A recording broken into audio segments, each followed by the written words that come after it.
Chapter का नाम है लाइफ प्रोसेसेस। लाइफ प्रोसेसेस होता क्या है, इसे किस तरह से हम डिफाइन कर सकते हैं। सो यहां पर हमें दिया है the process which maintain body functions and necessary for survival are called life processes. ऐसे सभी प्रोसेस जो हमारी बॉडी को मेंटेन रखें और सर्वाइवल यानी कि जिंदा रहने के लिए जरूरी हो, उन सभी प्रोसेसेस को कहा जाता है लाइफ प्रोसेसेस। इसको अगर हम दूसरी तरह से डिफाइन करना चाहें तो वो भी कर सकते हैं, जैसे यहां पर दिया है all the processes which together keep the living organisms alive and perform task to maintain the body are called life processes. ऐसे सभी प्रोसेसेस जो इकट्ठे मिलकर लिविंग ऑर्गेनिज्म, जो भी लिविंग थिंग्स हैं, उनको अलाइव यानी कि जिंदा रखें और उनकी बॉडी को मेंटेन रखें, ऐसे सभी प्रोसेसेस को कहा जाता है लाइफ प्रोसेसेस। अगर इसके एग्जाम्पल की बात की जाए, लाइफ प्रोसेसेस के एग्जाम्पल क्या होंगे, यहां पर हमें दिए हैं। इसमें सबसे पहला है न्यूट्रिशन यानी फूड या फिर हम कह सकते हैं पोषण। सेकंड है इसमें रेस्पिरेशन यानी कि सांस लेना। इसके बाद थर्ड है ट्रांसपोर्टेशन, जो भी न्यूट्रिशन यानी फूड है उसको सभी बॉडी पार्ट्स तक कैसे पहुंचाया जाए, वो होता है ट्रांसपोर्टेशन। और लास्ट है इसमें एक्सक्रीशन, जो बॉडी में वेस्ट मटेरियल बचा उसको एक्सपेल करना यानी कि बॉडी से बाहर निकालना। तो किसी भी लिविंग थिंग को अलाइव रहने के लिए और बॉडी को मेंटेन करने के लिए इन चारों लाइफ प्रोसेसेस को कंप्लीट करना होता है। इन सभी को एक एक करके डिटेल में पढ़ेंगे। सबसे पहले स्टार्ट करते हैं न्यूट्रिशन से नेक्स्ट पेज पर। सो यहां पर है न्यूट्रिशन। सबसे पहले समझ लेते हैं न्यूट्रिशन क्या है, इसको किस तरह से डिफाइन किया जाएगा। सो यहां पर दिया है the process of taking nutrients from food is called nutrition. वो प्रोसेस जिसमें हम फूड से न्यूट्रिएंट्स अपनी बॉडी को प्रोवाइड करते हैं, उस प्रोसेस को कहा जाता है न्यूट्रिशन। अब यहां पर एक वर्ड आया है न्यूट्रिएंट्स। न्यूट्रिएंट्स यानी कि पोषक तत्व, जो भी हमारी बॉडी को सर्वाइवल के लिए जरूरी चीजें होती हैं, उन सभी चीजों को कहा जाता है न्यूट्रिएंट्स। जैसे इसका एग्जाम्पल ले लेते हैं, न्यूट्रिएंट्स क्या होते हैं, जैसे carbohydrates, fats, proteins, water, vitamins, minerals etcetera. ये सभी होते हैं न्यूट्रिएंट्स। और ये मिलते कहां से हैं हमें, ये मिलते हैं जो फूड हम खाते हैं उससे। सो न्यूट्रिशन की बिल्कुल सिंपल सी डेफिनेशन हो गई ये। इसके बाद आते हैं यहां पर मोड्स ऑफ न्यूट्रिशन, यानी कि न्यूट्रिशन के तरीके या फिर कह सकते हैं न्यूट्रिशन के टाइप। न्यूट्रिशन के टोटल दो तरीके होते हैं, फर्स्ट ऑटोट्रोफिक न्यूट्रिशन और सेकंड हेटरोट्रोफिक न्यूट्रिशन। दोनों को एक एक करके समझ लेते हैं। इसमें पहले देखते हैं ऑटोट्रोफिक न्यूट्रिशन को। ये क्या होता है, it is a process in which organisms produce their food from simple inorganic material in the presence of sunlight. Autotrophic nutrition ऐसा प्रोसेस है जिसमें ऑर्गेनिजम्स अपना फूड प्रोड्यूस करते हैं यानी बनाते हैं सिंपल इनऑर्गेनिक मटेरियल से। और सिंपल इनऑर्गेनिक मटेरियल्स क्या होते हैं, जैसे वाटर हो गया, CO2 यानी कार्बन डाइऑक्साइड, जो हमें इन्वायरमेंट या अर्थ से सिंपली मिल जाए। इनसे ये अपना फूड बनाते हैं सनलाइट की प्रेजेंस यानी कि धूप की मौजूदगी में। और इस ऑटोट्रोफिक न्यूट्रिशन का बिल्कुल सिंपल सा एग्जांपल हो जाएगा प्लांट्स। प्लांट्स क्या करते हैं, सनलाइट की प्रेजेंस में अपना फूड प्रिपेयर करते हैं वाटर और CO2 से। इसके बाद आते हैं हेटरोट्रोफिक न्यूट्रिशन पे। ये क्या होता है, in this organisms depend upon other organisms for food to survive. Heterotrophic nutrition में एक ऑर्गेनिज्म दूसरे ऑर्गेनिज्म पर डिपेंड होता है फूड के लिए। इसके एग्जाम्पल से आप इजीली समझ पाओगे। एग्जाम्पल है इसका human beings, amoeba, lion, tiger, donkey. ये सभी क्या हैं, दूसरी चीजों पर डिपेंड होते हैं फूड के लिए। ह्यूमन बींग यानी मैं और आप किस चीज पर डिपेंड होते हैं, प्लांट्स पर डिपेंड होते हैं फूड के लिए। जो भी व्हीट, राइस, मेज या फिर जो भी वेजिटेबल्स या फ्रूट्स हैं, वो हमें कहां से मिलते हैं, प्लांट्स से मिलते हैं हमें। हम अपना फूड प्रिपेयर खुद से नहीं कर सकते। तो ऐसे ऑर्गेनिजम्स जो फूड के लिए दूसरे ऑर्गेनिजम्स पर डिपेंड करें, उन्हें कहा जाता है हेटरोट्रोफिक। अब नेक्स्ट पेज पर देखेंगे जो प्लांट्स होते हैं वो अपना फूड कैसे प्रिपेयर करते हैं, या फिर कह सकते हैं न्यूट्रिशन इन प्लांट्स, प्लांट्स में पोषण कैसे होता है। सो न्यूट्रिशन इन प्लांट्स, प्लांट्स में न्यूट्रिशन यानी कि पोषण होता है गाइस फोटोसिंथेसिस प्रोसेस से। इस प्रोसेस को समझ लेते हैं। सो यहां पर हमें दिया है the process in which green plants convert simple inorganic materials into complex organic food material in the presence of chlorophyll and sunlight. Photosynthesis ऐसा प्रोसेस होता है गाइस जिसमें green plants inorganic materials H2O यानी कि वाटर और CO2 यानी कि carbon dioxide, इन दोनों इनऑर्गेनिक मटेरियल्स का यूज करते हुए फूड मटेरियल तैयार करते हैं C6H12O6। किसकी प्रेजेंस में, क्लोरोफिल और सनलाइट, इन दोनों की प्रेजेंस यानी कि मौजूदगी में इन दोनों इनऑर्गेनिक कंपाउंड से ये फूड मटेरियल तैयार होता है। बिल्कुल सिंपल है। और अगर हम चाहें फोटोसिंथेसिस की केमिकल इक्वेशन लिखना तो ये भी बिल्कुल सिंपल है। यहाँ पर क्या है, दो इनऑर्गेनिक कंपाउंड CO2 यानी कि कार्बन डाइऑक्साइड और H2O यानी कि वाटर, ये दोनों इनऑर्गेनिक कंपाउंड सनलाइट और क्लोरोफिल इन दोनों की प्रेजेंस में फूड मटेरियल तैयार करते हैं C6H12O6। ये फॉर्मूला होता है गाइस ग्लूकोज का। यही ग्लूकोज ऑर्गेनिक मटेरियल, यही होता है प्लांट का फूड। इसके साथ मिल जाती है गाइस ऑक्सीजन। सो बिल्कुल सिंपल है, कार्बन डाइऑक्साइड और H2O यानी कि वाटर, ये दोनों रिएक्शन करके बनाते हैं ग्लूकोज, प्लांट का फूड, और बच जाती है ऑक्सीजन जो बाद में प्लांट से बाहर निकल जाती है। फोटोसिंथेसिस में ही हमें आगे दिया है event occur during photosynthesis. Photosynthesis process में क्या क्या इवेंट होते हैं, इवेंट यानी कि घटनाक्रम, क्या क्या घटनाएं होती हैं। तो इसमें सबसे पहले क्या होता है, absorption of light energy by chlorophyll. सबसे पहले प्लांट में जो क्लोरोफिल होती है वो लाइट एनर्जी को एब्जॉर्ब करती है यानी कि सोख लेती है। इसके बाद सेकंड है conversion light energy to chemical energy. जो क्लोरोफिल ने लाइट एनर्जी एब्जॉर्ब की थी इसको चेंज किया जाता है उसके बाद केमिकल एनर्जी में। And splitting of water molecule into H and O। इसके बाद जो वाटर मॉलिक्यूल्स होते हैं गाइस, वाटर मॉलिक्यूल्स क्या होते हैं, H2O, ये होता है वाटर मॉलिक्यूल। इस वाटर मॉलिक्यूल में जो भी हाइड्रोजन और ऑक्सीजन होते हैं इनको स्प्लिट किया जाता है, अलग अलग किया जाता है। इसकी हमें केमिकल इक्वेशन भी लिख सकते हैं, ये होगा H2O। केमिकल रिएक्शन के बाद क्या हो जाएगा, H2 प्लस में O2। जो वाटर के मॉलिक्यूल्स थे हाइड्रोजन और ऑक्सीजन, ये दोनों अलग अलग हो जाते हैं। इसके बाद थर्ड पॉइंट में होता है reduction of carbon dioxide to carbohydrates. जो हमारी ये कार्बन डाइऑक्साइड होती है इसका रिडक्शन होता है गाइज। रिडक्शन कब होता है, या तो ऑक्सीजन हट जाए या फिर हाइड्रोजन जुड़ जाए। तो आप यहां पर देख सकते हो, यहां पर है कार्बन और ऑक्सीजन, रिएक्शन होने के बाद अगर आप इसे देखोगे तो इसमें यहां पर क्या हुआ है, हाइड्रोजन जुड़ गया है। सो CO2 कार्बन डाइऑक्साइड का यहां पर क्या हो गया, रिडक्शन हो गया। रिडक्शन क्यों हुआ, क्योंकि इसमें हाइड्रोजन जुड़ गई।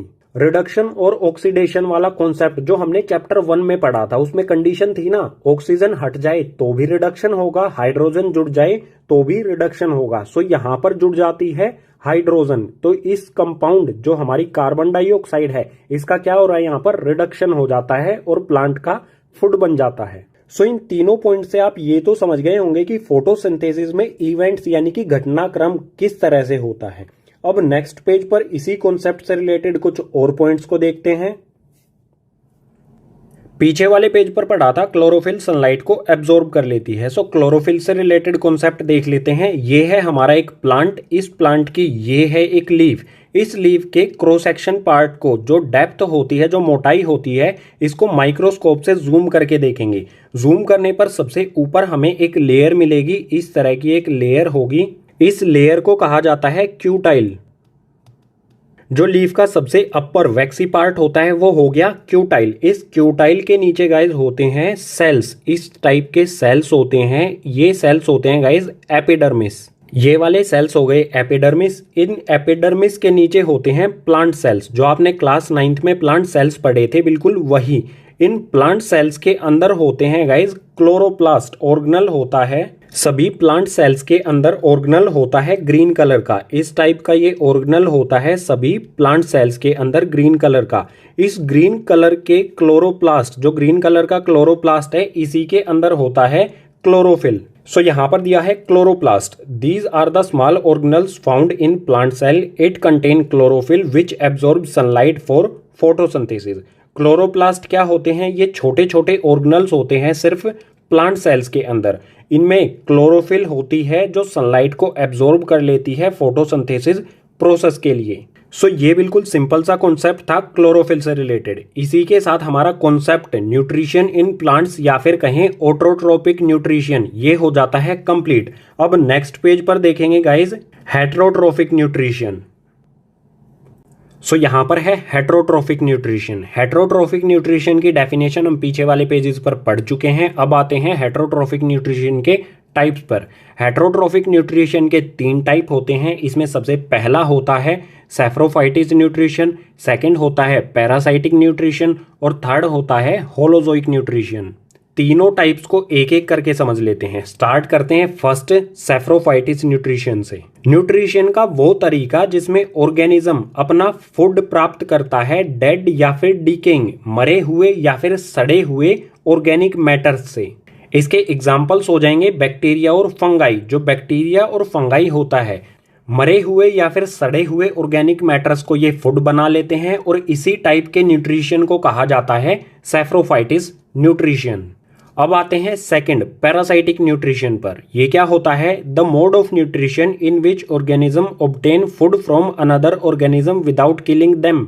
न्यूट्रिशन का वो तरीका जिसमें एक ऑर्गेनिज्म फूड लेता है दूसरे ऑर्गेनिज्म से बिना उसको किल किए, बिना उसको जान से मारे। इसके एग्जाम्पल से समझ लेते हैं, जो है मॉस्किटो और टेपवॉर्म। मॉस्किटो क्या करता है? ह्यूमन से, किसी भी इंसान से ब्लड यानी कि फूड ले लेता है बिना उसको जान से मारे। बिल्कुल इसी तरह से टेपवॉर्म है, जो ह्यूमन बॉडी के अंदर होता है, हमारे अंदर होता है। ये हमारी बॉडी से ही फूड लेता है, न्यूट्रिशन लेता है या फिर कहें पोषण लेता है। ये हमको किल नहीं करता, विदाउट किलिंग ये अपना फूड ऑब्टेन कर लेता है। सो बिल्कुल सिंपल है, एक ऑर्गेनिज्म दूसरे ऑर्गेनिज्म से फूड ले ले बिना उसको किल किए, बिना उसको जान से मारे, तो इस टाइप के न्यूट्रिशन को कहा जाएगा पैरासाइटिक न्यूट्रिशन। और इसके एग्जांपल्स हो जाएंगे मॉस्किटो और टेपवॉर्म। नेक्स्ट है होलोजोइक न्यूट्रिशन।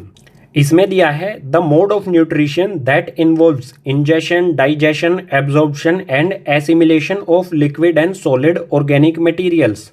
होलोजोइक न्यूट्रिशन वो होता है जिसमें कोई भी लिक्विड या फिर सॉलिड इनका इंजेशन किया जाए, यानी कि इन्हें खाया जाए, उसके बाद डाइजेस्ट किया जाए, डाइजेशन हो, पचाना, उसके बाद एब्जॉर्प्शन यानी कि सोखना, और उसके बाद एसिमिलेशन यानी कि वेस्ट मटेरियल को बाहर निकालना।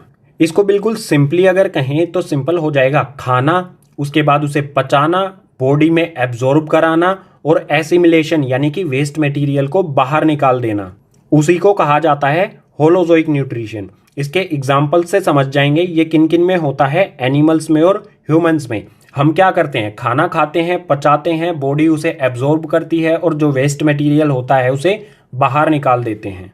सो इसी होलोजोइक न्यूट्रिशन के साथ हमारे हेटेरोट्रोफिक न्यूट्रिशन के तीनों टाइप्स हो जाते हैं कंप्लीट। अब नेक्स्ट पेज पर देखेंगे guys nutrition in humans. Humans यानी कि इंसानों में, आप में और मुझ में न्यूट्रिशन या फिर कहें पोषण किस तरह से होता है। सो यहाँ पर है न्यूट्रिशन इन ह्यूमन, आप में, मुझ में और जो भी इंसान है उसमें किस तरह से न्यूट्रिशन होता है। ये इसका डायग्राम है, स्टेप बाय स्टेप समझेंगे सभी कॉन्सेप्ट को डायग्राम के साथ। तो इसमें सबसे पहले आता है माउथ। माउथ से हम फूड को इनटेक करते हैं। इनटेक यानी कि अंदर लेते हैं माउथ के। उसके बाद माउथ में ही जो टिथ होते हैं उनका काम होता है। टिथ क्या करते हैं? Break the food. जो भी हमने फूड लिया है उसको छोटे छोटे टुकड़ों में वो तोड़ देते हैं।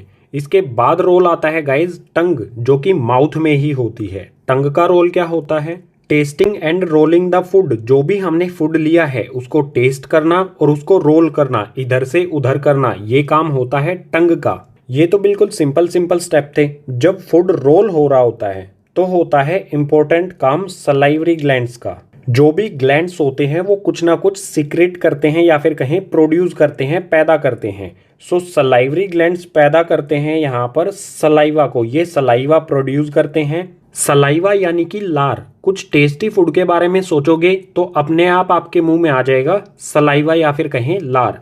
सो आगे दिया है saliva contain enzyme salivary amylase that break down starch to simple sugar. जो सलाइवा होता है उसके अंदर एक एंजाइम होता है सलाइवरी एमिलेज।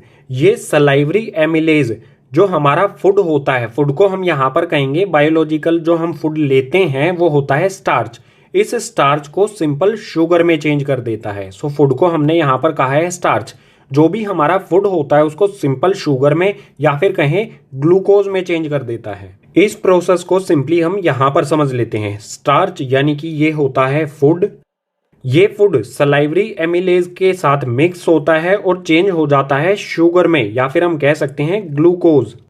इसमें ये चेंज हो जाता है। अगर सलाइवरी ग्लैंड्स की बात करें तो ये हमारे माउथ में कई जगह पर होते हैं, माउथ के ऊपर वाले पार्ट में भी होते हैं और जो हमारी टंग होती है उसके नीचे भी ये प्रेजेंट होते हैं। सो जो भी ये प्रोसेस यहाँ से लेके यहाँ तक हुआ ये सभी हमारे माउथ में हुआ। माउथ के बाद गाइस फूड जाता है ईसोफेगस में। इसके बारे में पढ़ते हैं नेक्स्ट पेज पर। माउथ में फूड सलाइवरी एमिलेज के साथ मिक्स होके चेंज हो जाता है शुगर में। उसके बाद काम आता है गाइस ईसोफेगस का। ईसोफेगस को फूड पाइप भी कहा जाता है। ये है हमारा माउथ, इसके नीचे ये वाली जो पाइप है ये है ईसोफेगस जो कनेक्ट होती है स्टमक से। सिंपली वो पाइप जो माउथ और स्टमक को कनेक्ट करती है उसी को कहा जाता है ईसोफेगस या फिर फूड पाइप। सो इसमें हमें दिया है taking food from mouth to stomach by peristaltic movements. Oesophagus food को माउथ से स्टमक तक पहुंचाने का काम करती है पेरिस्टाल्टिक मूवमेंट्स के साथ। पेरिस्टाल्टिक मूवमेंट्स को समझ लेते हैं। सपोज कीजिए ये हमारा फूड है, ये फूड हमारा फूड पाइप के अंदर है। ये फूड पाइप जो होती है ऊपर की साइड से ये कॉन्ट्रैक्शन करती है यानी कि सिकुड़ती है। ऊपर की साइड से ये सिकुड़ेगी और नीचे की साइड से ये फैलने लगेगी। नीचे की साइड से फैलेगी तो जो फूड ऊपर की तरफ है वो धीरे धीरे नीचे आता रहेगा और इसी तरह से वो स्टमक में पहुंच जाता है। इस पाइप की जो वॉल्स यानी दीवारें होती हैं वो कॉन्ट्रैक्शन यानी सिकुड़ती हैं और रिलैक्स यानी कि फैलती हैं। इसी मूवमेंट को कहा जाता है पेरिस्टाल्टिक मूवमेंट। इसी मूवमेंट से ये फूड को माउथ से स्टमक में ट्रांसफर कर देती हैं। सो अब फूड आ गया है ईसोफेगस से स्टमक में। स्टमक को डायग्राम में देख लेते हैं। सो ये है यहाँ पर स्टमक। इसमें हमें पहला पॉइंट दिया है stomach is large organ, it expends when food enters in it. Stomach एक बड़ा ऑर्गन होता है, जैसे ही फूड इसमें एंटर करता है ये एक्सपेंड करने लगता है यानी फैलने लगता है। अब सेकंड पॉइंट दिया है गैस्ट्रिक ग्लैंड्स। ये ग्लैंड्स स्टमक के अंदर होता है। जो भी ग्लैंड्स होते हैं वो कुछ ना कुछ प्रोड्यूस करते हैं। सो गैस्ट्रिक ग्लैंड क्या करता है, it release gastric juice. Gastric glands gastric juice, इस जूस को ये रिलीज करता है, प्रोड्यूस करता है। इसी में आगे दिया है gastric juice contain HCl, pepsin and mucus. Gastric juice में तीन चीजें होती हैं, HCl यानी कि हाइड्रोक्लोरिक एसिड, पेप्सिन और म्यूकस। अब इन तीनों चीजों का काम क्या होता है स्टमक के अंदर, इसको समझ लेते हैं। पहले समझते हैं HCl को। HCl का काम क्या होता है, मेक्स मीडियम एसिडिक। स्टमक का जो मीडियम है उसको एसिडिक बनाना। सेकंड है killing the harmful bacteria of food. जो भी ईसोफेगस के थ्रू स्टमक में फूड आया है उसमें जो भी हार्मफुल बैक्टीरिया है उसको ये किल कर देता है। ये दो मेन काम होते हैं HCl के स्टमक के अंदर। बात आती है पेप्सिन की। पेप्सिन का क्या काम होता है, break down the proteins into amino acid. जो फूड हमने लिया है उस फूड के अंदर जो भी प्रोटीन्स होते हैं, पेप्सिन उन प्रोटीन्स को एमिनो एसिड में चेंज कर देता है और पेप्सिन हमेशा वर्क करता है एसिडिक मीडियम में। सो सबसे पहले HCl ने मीडियम को एसिडिक कर दिया। इस मीडियम एसिडिक होने पर पेप्सिन ने प्रोटीन्स जो हमारे फूड के अंदर प्रेजेंट हैं उसको इसने एमिनो एसिड में चेंज कर दिया। थर्ड है म्यूकस। म्यूकस का काम क्या होता है, protect inner lining of stomach. Mucus stomach की इनर लिनिंग यानी स्टमक की अंदर वाली वॉल्स या फिर कहें अंदर की जो दीवारें होती हैं उनको प्रोटेक्ट करता है HCl से। HCl यानी कि हाइड्रोक्लोरिक एसिड, ये एक स्ट्रॉन्ग एसिड होता है। अगर म्यूकस ना हो तो ये हमारी स्टमक की जो वॉल्स हैं उनको नुकसान पहुंचा सकता है या फिर कह सकते हैं उनको बर्न कर सकता है, जला सकता है। ये सारा प्रोसेस हुआ है अभी तक स्टमक में। अब आगे के लिए चलते हैं नेक्स्ट पेज पर। अब फूड आएगा स्टमक से स्मॉल इंटेस्टाइन में। ये है स्टमक, इस पाइप के थ्रू स्मॉल इंटेस्टाइन में फूड आ जाएगा। सो स्मॉल इंटेस्टाइन में पॉइंट दिया है it is the site of complete digestion. ये जो स्मॉल इंटेस्टाइन है इसी में होता है फूड का कंप्लीट डाइजेशन। जैसे ही फूड स्मॉल इंटेस्टाइन में आएगा तभी काम होता है लीवर का। लीवर क्या करता है, it produce bile juice and bile salt. Liver दो चीजें प्रोड्यूस करता है, बनाता है, बाइल जूस और बाइल साल्ट। इन दोनों का काम क्या होता है यहाँ पर दिया है बाइल जूस के बारे में। सबसे पहले it makes the food alkaline. जो भी स्मॉल इंटेस्टाइन में फूड है ये इसको अल्कलाइन कर देता है यानी कि बेसिक में चेंज कर देता है। उसके बाद बाइल सोल्ट का काम क्या है, ब्रेक द लार्ज फैट ग्यूबोल्स, जो फैट के बड़े बड़े ग्लोब्यूल्स होते हैं उनको ये छोटे छोटे पार्ट में ब्रेक कर देता है, तोड़ देता है। इस तरह से होता है, बड़े बड़े ग्लोब्यूल्स होते हैं फैट के, ये इन ग्लोब्यूल्स को छोटे छोटे टुकड़ों में, छोटे छोटे पार्ट्स में डिवाइड कर देता है, ब्रेक कर देता है। इस प्रोसेस को कहा जाता है इमल्सिफिकेशन। आगे है गॉल ब्लैडर। गॉल ब्लैडर क्या करता है, it store bile juice and salt. जो भी लीवर में दोनों चीजें बनी हैं, बाइल जूस और बाइल साल्ट, ये दोनों कहां पर स्टोर होती हैं, गॉल ब्लैडर में। सो जैसे ही स्मॉल इंटेस्टाइन में फूड एंटर करता है, गॉल ब्लैडर से बाइल जूस और बाइल साल्ट, ये दोनों चीजें फूड के साथ साथ स्मॉल इंटेस्टाइन में एंटर करती हैं। और जो फूड होता है, बाइल जूस फूड को एल्कलाइन कर देता है, और बाइल साल्ट जो फूड में फैट ग्लूबोल्स होते हैं, ग्लोब्यूल्स होते हैं, उनको छोटे छोटे पार्ट में तोड़ देता है, डिवाइड कर देता है। स्मॉल इंटेस्टाइन में फूड हो गया है अल्कलाइन यानी कि बेसिक। अब काम होता है गाइज पेनक्रियाज का। ये है यहाँ पर पेनक्रियाज, जो कि स्टमक के नीचे आपको दिखाई दे रहा है। पेनक्रियाज दो एंजाइम्स प्रोड्यूस करता है, ट्रिप्सिन और लाइपेज। दोनों का काम क्या है ये देख लेते हैं। ट्रिप्सिन ये सिमिलर साउंड करता है पीछे जो हमने पेप्सिन पढ़ा था उससे। सो दोनों का काम भी एक ही है और दोनों की साउंड भी एक ही है। ट्रिप्सिन पेप्सिन काम भी एक ही है। Break down protein into amino acid. Trypsin काम करता है, जो प्रोटीन होता है उसको एमिनो एसिड में चेंज करता है। बिल्कुल यही काम पीछे वाले पेज पर पेप्सिन कर रहा था स्टमक के अंदर, ट्रिप्सिन इसे करता है स्मॉल इंटेस्टाइन के अंदर। पेंक्रियाज में जो दोनों एंजाइम्स बनते हैं वो उनको भेज देता है स्मॉल इंटेस्टाइन में फूड के साथ साथ। सो यहाँ पर ट्रिप्सिन आकर जो भी प्रोटीन है उसको एमिनो एसिड में चेंज कर देता है। सेकंड है लाइपेज। लाइपेज का काम क्या होता है, it break down emulsified fat. जो भी फैट यहाँ पर इमल्सिफाई किया था बाइल सोल्ट ने, उस फैट को लाइपेज ब्रेक कर देता है। किसमें ब्रेक करता है, जो भी फैट होता है उसको फैटी एसिड और ग्लिसरॉल में चेंज कर देता है। ये यहाँ पर एक पॉइंट और बता देता हूं, जो ट्रिप्सिन एंजाइम है ये वर्क करता है सिर्फ बेसिक मीडियम में। सो बाइल जो स्मॉल इंटेस्टाइन को अल्कलाइन यानी कि बेसिक करता है, उसके बाद ही ये ट्रिप्सिन एंजाइम प्रोटीन को एमिनो एसिड में चेंज करता है। सो ये सारा प्रोसेस होता है स्मॉल इंटेस्टाइन में। अब आगे क्या होता है स्मॉल इंटेस्टाइन में ही, उसको समझने के लिए चलते हैं आगे वाले पेज पर।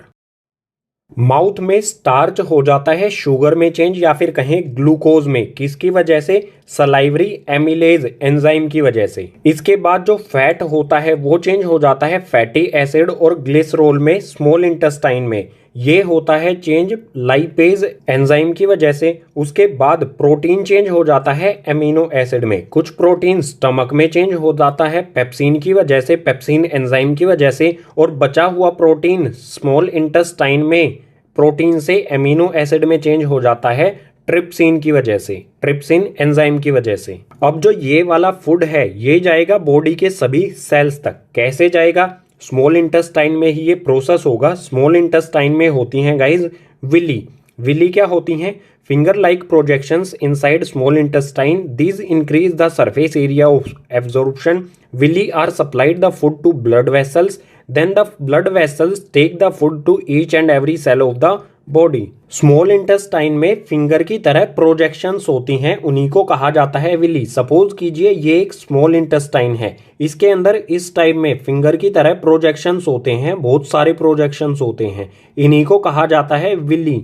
इन विलीज की वजह से सरफेस एरिया जो है एब्जॉर्प्शन का वो बढ़ जाता है। विलीज फूड को एब्जॉर्ब करती हैं और उसे सप्लाई कर देती हैं ब्लड वेसल्स को। ब्लड में ये फूड को ट्रांसफर कर देती हैं। उसके बाद ब्लड फूड को बॉडी के सभी सेल्स तक पहुंचा देता है। बात आती है जो हमने फूड लिया था, क्या उस फूड का हम 100% डाइजेशन कर लेते हैं? तो ऐसा बिल्कुल नहीं होता। हम उसका कुछ पार्ट डाइजेस्ट कर लेते हैं और कुछ पार्ट वेस्ट बचता है।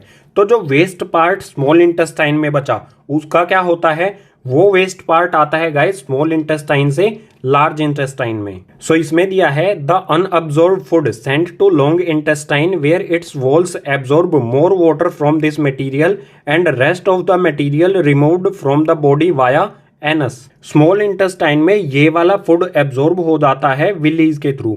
अब जो वेस्ट मटेरियल बचा वो आ जाता है गाइज लार्ज इंटेस्टाइन में, इस वाले इंटेस्टाइन में। जो भी वेस्ट मटेरियल लार्ज इंटेस्टाइन में आया है, लार्ज इंटेस्टाइन की वॉल्स उसमें से वाटर एब्जॉर्ब कर लेती हैं, और जो भी बचा हुआ मटेरियल होता है, वेस्ट मटेरियल होता है, वो बॉडी से बाहर निकल जाता है वाया एनस, एनस के थ्रू। सो इस तरह से होता है ह्यूमंस में फूड का प्रोसेस, या फिर कहें न्यूट्रिशन इन ह्यूमंस।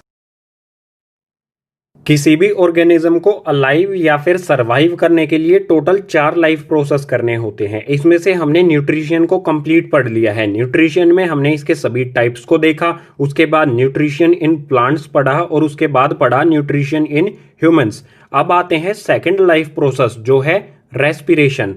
आगे वाले पेज से इसे स्टार्ट करते हैं। आते हैं गाइज रेस्पिरेशन पर। रेस्पिरेशन क्या होता है? आप कहोगे सांस लेना, लेकिन रेस्पिरेशन में सिर्फ सांस लेना यानी कि ब्रीथिंग ही शामिल नहीं होता है। समझ लेते हैं इसे। The process in which the cells of an organism obtain energy by combining oxygen and glucose is called respiration. It involve breathing. Respiration ऐसा प्रोसेस है जिसमें ऑक्सीजन और ग्लूकोज यानी कि फूड ऑर्गेनिज्म के सेल्स के लिए एनर्जी बनाते हैं। एनर्जी का प्रोडक्शन होता है इन दोनों की एडिशन से, और इसमें ब्रीथिंग यानी कि सांस लेना भी शामिल होता है। अगर हम सांस लेंगे तभी हमारी बॉडी में ऑक्सीजन पहुंच पाएगी। आगे दिया है there are 2 type of respiration. Respiration के 2 टाइप होते हैं, एरोबिक रेस्पिरेशन और एनएरोबिक रेस्पिरेशन। दोनों को समझ लेते हैं। एग्जाम्पल देखेंगे इन दोनों के नेक्स्ट पेज पर। एरोबिक रेस्पिरेशन क्या है? It is the process of producing energy in the presence of oxygen. वो प्रोसेस जिसमें ऑक्सीजन की प्रेजेंस यानी कि ऑक्सीजन की मौजूदगी में एनर्जी का प्रोडक्शन किया जा रहा है, एनर्जी बनाई जा रही है, उसी को कहा जाता है एरोबिक रेस्पिरेशन। दूसरा है एनएरोबिक रेस्पिरेशन। ये क्या होता है? It is the process of producing energy in the absence और लैक ऑफ ऑक्सीजन। एनर्जी का प्रोडक्शन या तो विदाउट ऑक्सीजन हो या फिर ऑक्सीजन की कमी में हो, उसको कहा जाएगा एनएरोबिक रेस्पिरेशन। अब इन दोनों के एग्जांपल्स को समझते हैं गाइज नेक्स्ट पेज पर। सो यहां पर है ग्लूकोज, जिसका फॉर्मूला होता है C6H12O6। ये होता है गाइज फूड। फूड जब सेल के अंदर जाता है, सेल के अंदर होता है साइटोप्लाज्म। सो ये फूड साइटोप्लाज्म में जाने पर चेंज हो जाता है, ब्रेक डाउन हो जाता है पाइरूवेट और एनर्जी में। अब आप कहोगे पाइरूवेट क्या होता है? सिंपली हम इसे लिख सकते हैं C3H4O3। ये फॉर्मूला होता है गाइज पाइरूवेट का। सो पाइरूवेट एब्सेंस ऑफ ऑक्सीजन यानी कि ऑक्सीजन की अनुपस्थिति में ये ब्रेक डाउन हो जाता है एथेनॉल, कार्बन डाइऑक्साइड और एनर्जी में। यहां पर एथेनॉल क्या होगा? एथेनॉल हो जाएगा हमारा सिंपली C2H5OH। ये फॉर्मूला होता है एथेनॉल का। सो सिंपली पाइरूवेट ऑक्सीजन की एब्सेंस में एथेनॉल, कार्बन डाइऑक्साइड और एनर्जी में कन्वर्ट हो जाता है, ब्रेक डाउन हो जाता है। अब इसका एग्जाम्पल भी देना होगा हमें। सो इसका एग्जाम्पल हो जाएगा यीस्ट। इसे हिंदी में कहा जाता है खमीर। यीस्ट होता क्या है? ये सिंगल सेल ऑर्गेनिज्म होता है फंगस फैमिली से। इसका यूज किया जाता है ब्रेड या फिर केक बनाने के लिए। केक इतना फ्लफी क्यों होता है? Because of yeast. जब यीस्ट का फर्मेंटेशन किया जाता है, जब इसे पकाया जाता है, तो इसमें से कार्बन डाइऑक्साइड निकलती है। कार्बन डाइऑक्साइड निकलने के कारण जो एयर बबल्स होते हैं, उन्हीं की वजह से केक या फिर ब्रेड फ्लफी होता है, इतना सॉफ्ट होता है। सो ये एग्जांपल हो गया एनएरोबिक रेस्पिरेशन का एब्सेंस ऑफ ऑक्सीजन में। आते हैं सेकंड पॉइंट पर। पाइरूवेट लैक ऑफ ऑक्सीजन में अगर ऑक्सीजन की कमी है तो जो पाइरूवेट है ये लैक्टिक एसिड और एनर्जी में कन्वर्ट हो जाता है। इन दोनों में ये ब्रेक डाउन हो जाता है। लैक्टिक एसिड क्या होता है? लैक्टिक एसिड का यहां पर फॉर्मूला लिख देता हूं। ये होगा C3H6 और O3। ये होता है लैक्टिक एसिड। यहां पर कार्बन के 3 मॉलिक्यूल होते हैं। अब बात आती है लैक ऑफ ऑक्सीजन, इस वाले पार्ट के एग्जाम्पल की। सो इसका एग्जाम्पल हो जाएगा मसल सेल्स। हमारी मसल सेल्स में ये प्रोसेस होता है जब हमारी मसल सेल्स में ऑक्सीजन की कमी हो जाए तो पाइरूवेट जो है वो लैक्टिक एसिड और एनर्जी में चेंज होता है, और इस प्रोसेस की वजह से हमारी मसल्स में क्रैम्प्स होते हैं। इसको और अच्छी तरह से समझ लेते हैं। हम कोई हार्ड वर्क करते हैं, मसल्स का उसमें बहुत ज्यादा यूज हो रहा है, तो हमारी सांस जो है, हमारी जो ब्रीथिंग है वो तेज होने लग जाती है। हम जल्दी जल्दी इनहेल करने लग जाते हैं, जल्दी जल्दी एक्सहेल करने लग जाते हैं। यानी हमारी मसल्स तक ऑक्सीजन सही से नहीं पहुंच पाती, जितनी क्वांटिटी में हमारी मसल्स को ऑक्सीजन चाहिए है उतनी क्वांटिटी में नहीं पहुंच पाती, ऑक्सीजन की कमी होती है। तो इस कंडीशन में पाइरूवेट जो है वो लैक्टिक एसिड और एनर्जी में चेंज हो जाता है। लैक्टिक एसिड की वजह से हमारी मसल्स में पेन होता है, क्रैम्प्स होते हैं। ये आप खुद नोटिस कर सकते हैं, जब हम कोई हार्ड वर्क कर रहे होते हैं या फिर दौड़ रहे होते हैं तो हमारी मसल्स पेन करने लग जाती है। वो क्यों होता है? क्योंकि पाइरूवेट जो है वो लैक्टिक एसिड में चेंज हो जाता है और लैक्टिक एसिड की वजह से ही हमारी बॉडी में जो मसल सेल्स हैं उनमें पेन होता है या फिर कहें क्रैम्प्स होते हैं हमारी मसल्स में। अब आते हैं पाइरूवेट। प्रेजेंस ऑफ ऑक्सीजन में वाटर, कार्बन डाइऑक्साइड और एनर्जी में चेंज हो जाता है। ये वाला प्रोसेस सेल में माइटोकॉन्ड्रिया ऑर्गेनेल के अंदर होता है। सो सिंपली ये हो गए हमारे दो एनएरोबिक रेस्पिरेशन और एक एग्जांपल हो गया यहां पर एरोबिक रेस्पिरेशन का। अब गाइज नेक्स्ट पेज पर देखेंगे respiration in humans. Respiration in humans से पहले एक पॉइंट और देखना हमें जो कि इंपॉर्टेंट है। सो सिंपली पीछे वाले पेज पर हमने पढ़ा था ग्लूकोज साइटोप्लाज्म में पाइरूवेट और एनर्जी प्रोड्यूस करता है। पाइरूवेट ऑक्सीजन की प्रेजेंस में वाटर, कार्बन डाइऑक्साइड और एनर्जी बनाते हैं। ये सारा प्रोसेस किस में होता है? माइटोकॉन्ड्रिया में, जो सेल के अंदर प्रेजेंट होता है। सो इसी से रिलेटेड हमें एक पॉइंट दिया है, the energy release during cellular respiration is used to synthesise molecule called ATP. इस सेलुलर रेस्पिरेशन, जो ये रेस्पिरेशन सेल के अंदर होता है, इसमें जो भी एनर्जी रिलीज होती है, जो भी एनर्जी बनती है, वो सिंथेसाइज हो जाती है एटीपी मॉलिक्यूल में। यानी सिंपली एनर्जी एटीपी की फॉर्म में कन्वर्ट हो जाती है। और एटीपी क्या होता है? एटीपी की फुल फॉर्म होगी एंडिनोसिन ट्रीफॉस्फेट। इसी को कहा जाता है एनर्जी करेंसी ऑफ लाइफ। और एटीपी इसका भी एक केमिकल फॉर्मूला है। इसका फॉर्मूला आपको वैसे ही बता देता हूं, एग्जाम में नहीं आएगा। फॉर्मूला हो जाएगा गाइस C10H16H5, इसके बाद O13 एंड P3। यहाँ पर फॉस्फोरस के 3 मॉलिक्यूल होते हैं, इसीलिए इसे कहा जाता है ट्राइफॉस्फेट। ठीक है, फॉस्फोरस कितनी है? 3। ये होता है एटीपी का फॉर्मूला। एग्जाम में नहीं आएगा, ये याद करने की जरूरत नहीं है, कैजुअली मैंने बता दिया आपको। हमारे लिए ये वाला पॉइंट इंपॉर्टेंट है, जो भी एनर्जी होती है वो एटीपी की फॉर्म में होती है हमारी बॉडी के सभी सेल्स के अंदर। यही होती है हमारी सभी सेल्स की एनर्जी। इसी एटीपी को कहा जाता है एनर्जी करेंसी ऑफ लाइफ। सो ये हो जाता है कंप्लीट। अब नेक्स्ट पेज पर देखते हैं ह्यूमन रेस्पिरेटरी सिस्टम या फिर कहें respiration in humans. Finally human respiratory system, यहां पर इसका डायग्राम भी है राइट साइड में, पहले पढ़ लेते हैं उसके बाद डायग्राम पे आएंगे। सो यहां पर दिया है oxygen rich air is taken into the body through the nose. The air is filtered by fine hairs present in knows.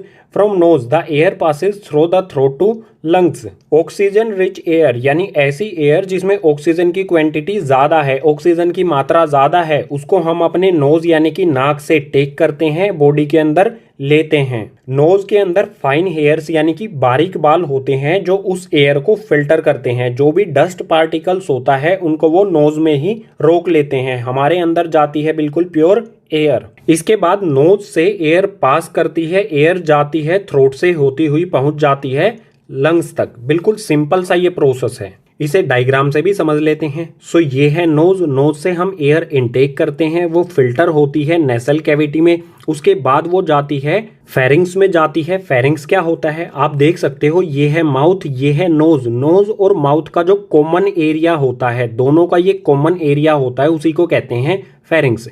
Pharynx में जाती है एयर, उसके बाद इससे नीचे जाती है गाइज लैरिंग्स में।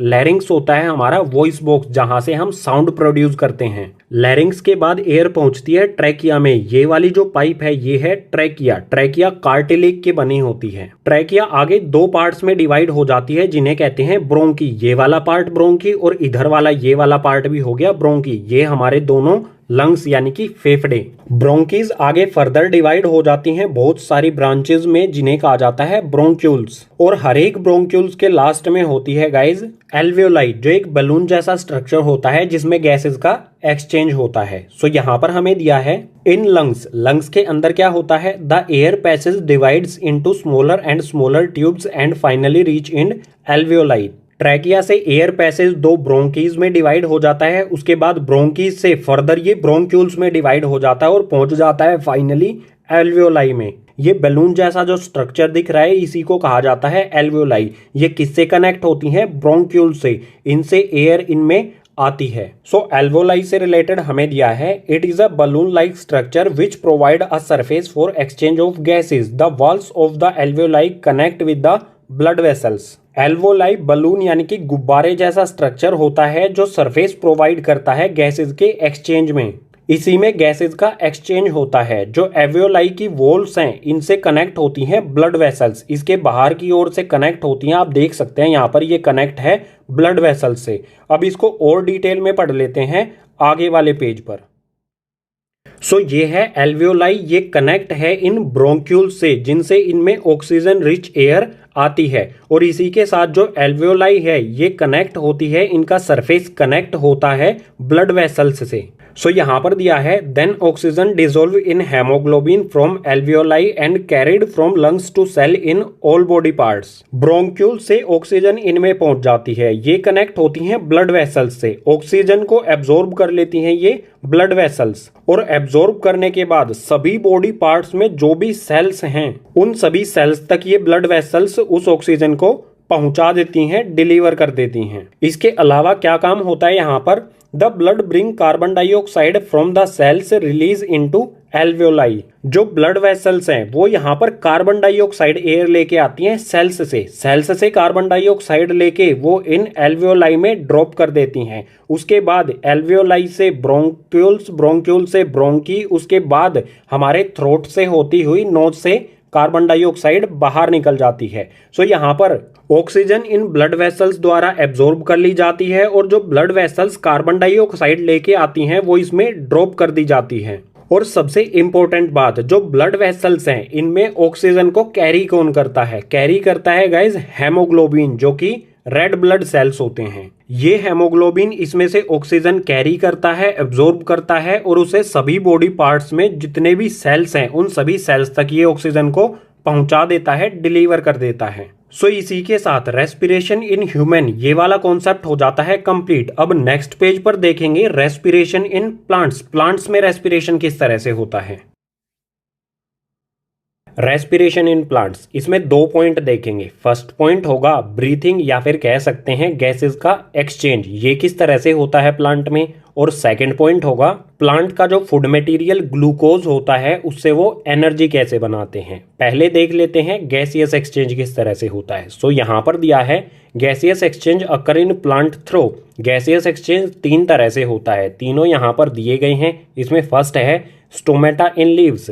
जो प्लांट की लीव्स में टाइनी पोर्स होते हैं उसे कहा जाता है स्टोमेटा। स्टोमेटा के थ्रू प्लांट गैसेस का एक्सचेंज करता है। फोटोसिंथेसिस प्रोसेस में क्या होता है? कार्बन डाइऑक्साइड जो है वो एंट्री लेती है प्लांट में, स्टोमेटा के थ्रू कार्बन डाइऑक्साइड प्लांट के अंदर जाती है, उससे वो ग्लूकोज बनाता है और बनाता है ऑक्सीजन। ऑक्सीजन प्लांट के लिए वेस्ट होती है, तो इसी टाइनी पोर स्टोमेटा से वो ऑक्सीजन बाहर निकल जाती है। सभी लीव्स के सरफेस पर ये टाइनी पोर होता है। ये माइक्रोस्कोपिक इमेज है स्टोमेटा की। इसके दोनों तरफ ये हैं गार्ड सेल्स जो इस टाइनी पोर को ऑपरेट करते हैं, ओपनिंग और क्लोजिंग करते हैं इसकी। ये गैसियस एक्सचेंज होता है फोटोसिंथेसिस में। यहाँ पर सेकंड पॉइंट दिया है लेंटिसल्स इन स्टेम। जो हमारी प्लांट की स्टेम या फिर कह सकते हैं तना होता है, वहां पर भी गैसेस का एक्सचेंज होता है। लेंटिसल्स होते हैं स्टेम में टाइनी पोर्स, उन्हें लेंटिसल्स कहा जाता है। इन लेंटिसल्स की हेल्प से भी गैसेस का एक्सचेंज होता है। इसके अलावा थर्ड पॉइंट है सरफेस ऑफ रूट्स।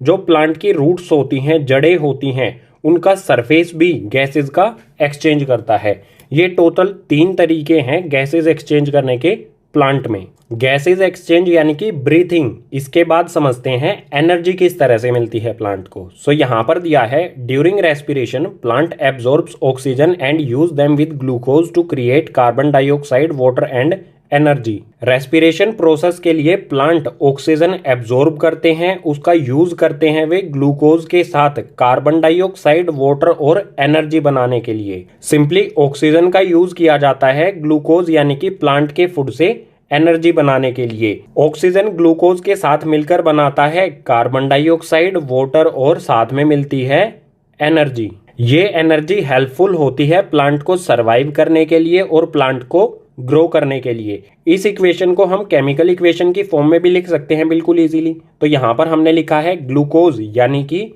C6H12O6, ये ग्लूकोज का फॉर्मूला होता है। ये प्लांट का फूड, ऑक्सीजन इसके साथ यूज की जाएगी तो ये बनाएगा कार्बन डाइऑक्साइड H2O यानी कि वाटर और एनर्जी। अब आप इस इक्वेशन में देख सकते हैं ये इक्वेशन फोटोसिंथेसिस की बिल्कुल रिवर्स है। फोटोसिंथेसिस में क्या होता है, CO2 प्लस में H2O, ये दोनों मिलकर ग्लूकोज यानी कि C6H12O6 बनाते हैं और साथ में बनाते हैं ऑक्सीजन। फोटोसिंथेसिस में कार्बन डाइऑक्साइड और वाटर ये बनाते हैं ग्लूकोज और ऑक्सीजन, और रेस्पिरेशन इन प्लांट्स में ग्लूकोज और ऑक्सीजन ये बनाते हैं कार्बन डाइऑक्साइड H2O यानी कि वाटर और साथ में एनर्जी। ये होता है रेस्पिरेशन इन प्लांट्स और ये होता है फोटोसिंथेसिस, जो हमने पीछे वाले पेजेस पर पढ़ा है। लाइफ प्रोसेसेस में हमने न्यूट्रिशन कंप्लीट कर लिया था पहले ही। अब हमारा रेस्पिरेशन भी कंप्लीट हो गया। रेस्पिरेशन में हमने क्या क्या पढ़ा, रेस्पिरेशन क्या होता है, रेस्पिरेशन के टाइप क्या होते हैं, इसके अलावा ह्यूमन रेस्पिरेटरी सिस्टम या फिर कहें रेस्पिरेशन इन ह्यूमंस, और इसी के साथ हमने पढ़ लिया है respiration in plants. So respiration वाला कॉन्सेप्ट हो जाता है कंप्लीट। अब आते हैं नेक्स्ट वाला कॉन्सेप्ट ट्रांसपोर्टेशन पर। ट्रांसपोर्टेशन, इसको स्टार्ट करते हैं नेक्स्ट पेज से। सो यहाँ पर है ट्रांसपोर्टेशन। ट्रांसपोर्टेशन का बिल्कुल सिंपल सा मीनिंग होता है किसी भी सब्सटेंस का एक जगह से दूसरी जगह मूव करना, यही इसकी डेफिनेशन हो जाएगी। आगे आते हैं ट्रांसपोर्टेशन इन ह्यूमंस। ह्यूमंस में सब्सटेंसेस का ट्रांसपोर्टेशन किस तरह से होता है ये समझ लेते हैं। सो यहाँ पर है blood is a connective tissue in humans, it transport necessary substance to cells and transport metabolic waste product away from those same cells. Humans में ब्लड एक कनेक्टिव टिश्यू होता है जो सभी नेसेसरी यानी कि जरूरत के सब्सटेंसेस को सेल्स तक पहुंचाता है, और इसके साथ ही जो सेल्स में मेटाबॉलिक वेस्ट होता है, जो सेल्स में वेस्ट प्रोडक्ट होता है, उसको भी ये उन सेल्स से बाहर निकालता है। यानी हम सिंपली कह सकते हैं ह्यूमंस में ट्रांसपोर्टेशन का काम करता है ब्लड। इसमें आगे दिया है the main component of blood. Blood के मेन कंपोनेंट क्या क्या होते हैं, सो यहाँ पर दिए गए हैं हमें। इसमें सबसे पहले है प्लाज्मा, उसके बाद RBC यानी कि रेड ब्लड सेल्स, उसके बाद platelets and then white blood cells जिसे WBC भी कह सकते हैं। सो इन चारों ब्लड कंपोनेंट के बारे में पढ़ लेते हैं। सबसे पहले देखते हैं प्लाज्मा के बारे में। इसमें हमें दिया है it is yellow colour fluid, it transport food, CO2, waste product etcetera. Plasma जो कि ब्लड का एक कंपोनेंट होता है, ये एक येलो कलर का फ्लूइड होता है। ये फूड को ट्रांसपोर्ट करता है, CO2 यानी कार्बन डाइऑक्साइड को ट्रांसपोर्ट करता है। इसके अलावा ये वेस्ट प्रोडक्ट्स को भी ट्रांसपोर्ट करता है, एक जगह से दूसरी जगह इन तीनों चीजों को ये पहुंचाता है। आगे है रेड ब्लड सेल्स, इसको हम कह सकते हैं RBC यानी कि रेड ब्लड सेल्स। ये क्या करते हैं, it contain haemoglobin which transport oxygen. जो रेड ब्लड सेल्स यानी RBC हैं, इनमें होता है हेमोग्लोबिन, और हेमोग्लोबिन ट्रांसपोर्ट करता है ऑक्सीजन को। नेक्स्ट है प्लेटलेट्स। प्लेटलेट्स क्या करते हैं, these help in blood clotting. Platelets का काम होता है ब्लड को क्लोट करना यानी कि जमा देना। जब हमें कहीं पर चोट लग जाती है, कहीं पर हमारी बॉडी में कट लग जाता है, तो ब्लड वहां से फ्लो, ब्लड लूज ना हो सके हमारी बॉडी से, इसलिए वहां पर ब्लड क्लोट हो जाता है। और ये काम किसका होता है, प्लेटलेट्स का। प्लेटलेट्स ब्लड को क्लोट कर देती हैं यानी जमा देती हैं, क्योंकि बॉडी से अगर ब्लड लूज हो गया तो वो सीरियस कंडीशन हो सकती है किसी भी ह्यूमन के लिए। नेक्स्ट है व्हाइट ब्लड सेल्स, इन्हें हम कह सकते हैं WBC यानी व्हाइट ब्लड सेल्स। इनके बारे में दिया है these cells fight against harmful bacteria, viruses and germs. जो व्हाइट ब्लड सेल्स होते हैं ये हमारी बॉडी में जो भी हार्मफुल यानी कि हानिकारक बैक्टीरिया, वायरस और जर्म्स होते हैं, इनसे ये फाइट करते हैं। ये हमारे इम्यूनिटी सिस्टम यानी प्रतिरोधी क्षमता, इम्यूनिटी सिस्टम को ये बनाते हैं। सो ये थे ब्लड के चारों कंपोनेंट और उन सभी के फंक्शंस। अब आप सोचिए, ब्लड एक फ्लूइड है, लिक्विड की तरह है, क्या वो हमारी जो ब्लड वेसल्स हैं, जो हमारी नसें हैं, उनमें अपने आप से फ्लो करेगा? सिंपल सी बात है, ब्लड को फ्लो करने के लिए या तो प्रेशर की जरूरत होगी या फिर जरूरत होगी किसी एक पंप की। सो यहाँ पर दिया है the heart pumps the blood through the blood vessels. Humans में हार्ट ब्लड को पंप करता है हमारी ब्लड वेसल्स में। अब हार्ट के बारे में गाइस पढ़ लेते हैं, नेक्स्ट पेज पर बिल्कुल डिटेल में समझेंगे। सो हार्ट के बारे में समझ लेते हैं। यहाँ पर हार्ट का डायग्राम भी लिया है हमने बुक में से ही, इसको भी समझेंगे, डायग्राम से भी समझेंगे, पहले पढ़ लेते हैं। सो यहाँ पर दिया है heart is a muscular organ, it have two sides separated by muscular wall, it have 4 chambers, left atrium, left ventricle and right ventricle. Heart हमारी बॉडी में एक मस्कुलर ऑर्गन होता है, इसकी 2 साइड्स होती हैं जो मस्कुलर वॉल से सेपरेट होती हैं। डायग्राम से समझते हैं, ये वाली साइड है लेफ्ट साइड और ये वाली साइड है राइट साइड। 2 साइड हो गई, लेफ्ट साइड राइट साइड। इन दोनों को सेपरेट किया जाता है एक मस्कुलर वॉल से। ये वाली जो वॉल है ये सेपरेट करती है इन दोनों साइड्स को, इन्हें डिवाइडिंग वॉल भी कहा जाता है। इसके अलावा हार्ट के 4 चैम्बर्स भी होते हैं, लेफ्ट एट्रियम, लेफ्ट वेंट्रिकल और राइट वेंट्रिकल। डायग्राम से समझ लेते हैं, ये वाली साइड है राइट साइड में अपर पार्ट जो है ये है राइट एट्रियम और जो लोअर पार्ट है ये वाला चैम्बर है ये है राइट वेंट्रिकल। 2 चैम्बर है राइट साइड में, एक राइट एट्रियम और एक राइट वेंट्रिकल। बिल्कुल इसी तरह से लेफ्ट साइड में भी 2 चैम्बर्स हैं, ऊपर वाला जो है वो हो जाएगा लेफ्ट एट्रियम और जो नीचे वाला है ये हो जाएगा लेफ्ट वेंट्रिकल। जो नीचे वाले चैम्बर्स हैं वो होते हैं वेंट्रिकल, लेफ्ट राइट आप लगा देना उनके साथ, और जो ऊपर वाले चैम्बर्स होते हैं वो होते हैं एट्रियम। जो ऊपर और नीचे ये चैम्बर्स हैं एट्रियम और वेंट्रिकल, इनके बीच में होती है गाइस ये वाल्व होती है जिससे इस वाले अपर एट्रियम से ब्लड आता है इस वाल्व के थ्रू वेंट्रिकल में। बिल्कुल इसी तरह से ये वाला एट्रियम है लेफ्ट एट्रियम, यहाँ पर भी ये वाल्व है, इस वाल्व के थ्रू आता है लेफ्ट वेंट्रिकल में ब्लड। सो ये थी हार्ट की डेफिनेशन जिसमें हार्ट को डिस्क्राइब किया गया था। अब बात करते हैं हाउ हार्ट वर्क्स, हार्ट काम किस तरह से करता है। सो यहाँ पर दिया है deoxygenated blood comes from body to right atrium. Deoxygenated blood यानी कि वो ब्लड जो कार्बन डाइऑक्साइड कैरी करता है, ऑक्सीजन कैरी नहीं करता है, वो ब्लड हमारी बॉडी से राइट एट्रियम में आता है। डायग्राम में देखते हैं, देखो यहाँ पर है वेना केवा, ये हमारी ब्लड वेसल्स होती हैं। इस वेना केवा, इस ब्लड वेसल्स से हमारे लोअर बॉडी का जो ब्लड होता है वो राइट एट्रियम में आ जाता है, और इस वेना केवा से इससे हमारी अपर बॉडी पार्ट का जो डीऑक्सीजनेटेड ब्लड है वो राइट एट्रियम में आ जाता है। इसके बाद क्या होता है देखते हैं, which then pumped to your lungs by right ventricle through arteries. Right atrium में जो ब्लड आया है उसको पंप कर दिया जाता है राइट वेंट्रिकल से हमारी आर्टरीज में। राइट एट्रियम में जो ब्लड आया था वो इस वाल्व के थ्रू राइट वेंट्रिकल में आएगा। जब हार्ट नीचे से एक्सपेंड करेगा, जब ये फैलेगा तो इस यहाँ पर जो ब्लड है वो इस वाल्व के थ्रू यहाँ पर आ जाएगा। उसके बाद हार्ट फिर से क्या करेगा, कॉन्ट्रैक्शन करेगा, नीचे से सिकुड़ेगा। सिकुड़ने पर ये वाल्व जो है ये बंद हो जाती है। जो यहाँ पर ब्लड होता है वो पंप कर दिया जाता है बाद में जो आर्टरीज होती हैं। यहाँ पर जो ब्लड होता है वो पंप कर दिया जाता है लंग्स को, हमारी लंग्स के पास उसे पहुंचा दिया जाता है इस पाथ से हमारी आर्टरीज के थ्रू। सो राइट वेंट्रिकल ने ब्लड को पंप कर दिया लंग्स यानी कि फेफड़ों के पास। अब क्या होगा, where it drop carbon dioxide and carry oxygen. Lungs में ब्लड जाएगा, वहां पर गैसेस का एक्सचेंज कर देगा, कार्बन डाइऑक्साइड को लंग्स में ड्रॉप कर देगा और वहां से कैरी कर लेगा ऑक्सीजन। जो डीऑक्सीजनेटेड ब्लड था अब वो हो गया ऑक्सीजनेटेड ब्लड, क्योंकि उसने ऑक्सीजन को कैरी कर लिया और कार्बन डाइऑक्साइड को ड्रॉप कर दिया लंग्स में। अब आगे क्या होगा, then oxygenated blood comes to left atrium through veins which then pumped to your body parts by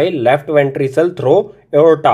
अब ऑक्सीजनेटेड ब्लड लेफ्ट एट्रियम में एंट्री करेगा वीन्स के थ्रू। इस साइड में ये है वीन्स, इन वीन्स से यहाँ पर ये ब्लड एंट्री करेगा लेफ्ट एट्रियम में। उसके बाद जो ब्लड लेफ्ट एट्रियम में आया है उसको पंप कर दिया जाता है हमारे सभी बॉडी पार्ट्स तक लेफ्ट वेंट्रिकल द्वारा एरोटा के थ्रू। सिंपली इसे डायग्राम से समझते हैं, लेफ्ट एट्रियम में लंग्स से लेफ्ट एट्रियम में वेन्स की हेल्प से ब्लड एंट्री करता है, यहाँ पर ब्लड पहुंच गया। अब हमारा हार्ट नीचे से एक्सपेंड करेगा, फैलेगा, तो यहाँ पर जो ब्लड है वो एंट्री ले लेगा, लेफ्ट एट्रियम से एंट्री ले लेगा इस वाल्व के थ्रू लेफ्ट वेंट्रिकल में।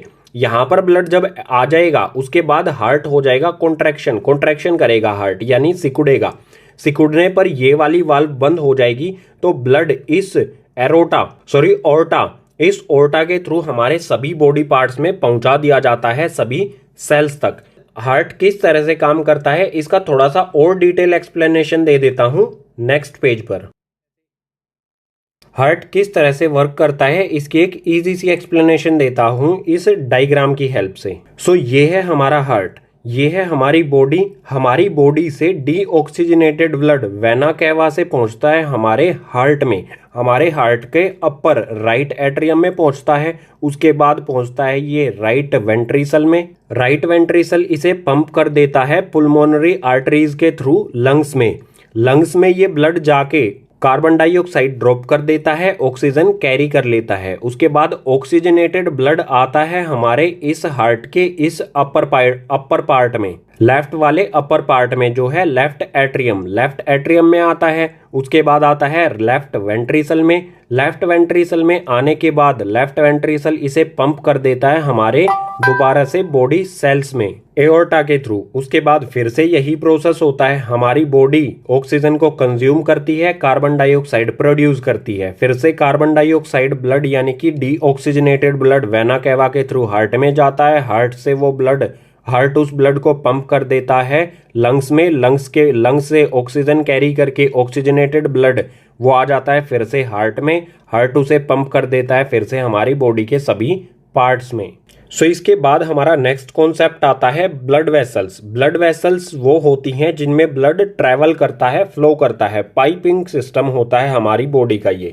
सो ब्लड वेसल्स दो तरह की होती हैं, आर्टरीज और वेन्स। दोनों को एक एक करके समझ लेते हैं। पहले आर्टरीज को समझते हैं। सो यहाँ पर दिया है these carry oxygenated blood from heart to body parts except pulmonary artery.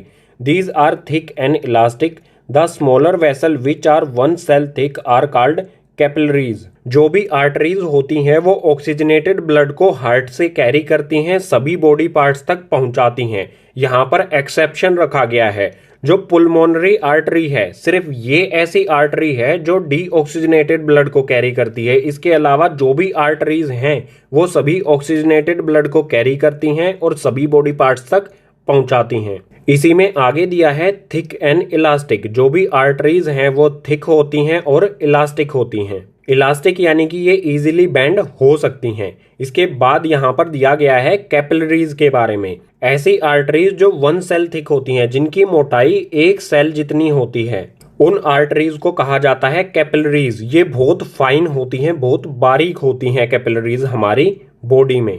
सो बिल्कुल सिंपल, आर्टरीज ऑक्सीजनेटेड ब्लड को कैरी करती हैं, ये थिक होती हैं, इलास्टिक होती हैं। और ऐसी आर्टरीज जो 1 cell थिक, 1 cell जितनी मोटी होती हैं, उन्हें कैपिलरीज कहा जाता है। सो ये हो गया आर्टरीज के बारे में। आगे है वेन्स। ये क्या होती हैं?